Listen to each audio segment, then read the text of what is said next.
తన Bhavani charitable trust ఆర్థిక సహాయం 10 లక్షలతో 49వ డివిజన్ సుబ్బారావు నగర్లో గత ఏడాది స్థానిక ప్రజల కోసం ఒక భవన నిర్మాణం చేపట్టి దానికి బాబు జగజ్జీవన్ రామ్ వారి స్మారక భవనంగా నామకరణం చేయటం జరిగిందని రాజమహేంద్రవరం సిటీ ఎమ్మెల్యే ఆదిరెడ్డి శ్రీనివాస్ గుర్తు చేశారు. స్థానిక 49వ డివిజన్ సుబ్బారావు నగర్లో డివిజన్ ఇన్ఛార్జ్ దుత్తారపు గంగాధర్ ఆధ్వర్యంలో జరిగిన బాబు జగజ్జీవన్ రామ్ జయంతి వేడుకలకు ముఖ్య అతిథిగా హాజరయ్యారు. ఇదే ప్రాంతంలో గతంలో చాలామంది నాయకులు తిరిగారని, అయితే స్థానిక ప్రజల కోసం ఇక్కడ ఒక భవనం నిర్మించాలన్న ఆలోచన రాలేదని అన్నారు.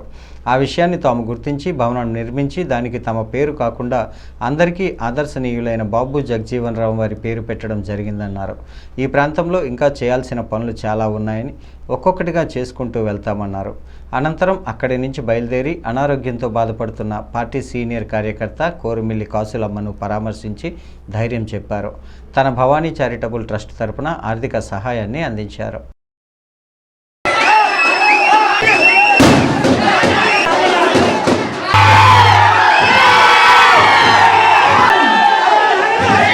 వారు చదువుకుంటున్నారు, ప్రపంచాన్ని మొత్తం వాళ్ళ ఫోన్లో చూస్తా ఉన్నారు.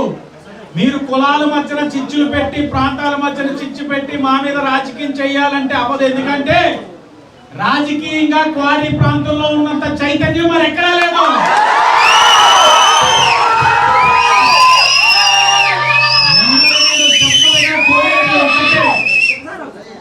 చెప్పరుగా నేను కోరేది ఒక్కటే,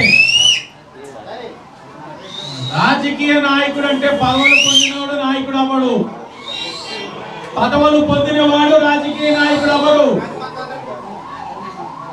ఒక లేబర్ మినిస్టర్ గా చేస్తున్నారు, ఉప ప్రధానిగా చేస్తున్నారు,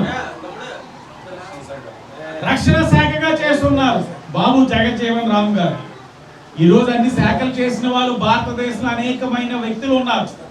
ఈయన్ని ఎందుకు మనం కొనియాడుతున్నామంటే పదవులు పొందినవాడు నాయకుడు అవ్వడు.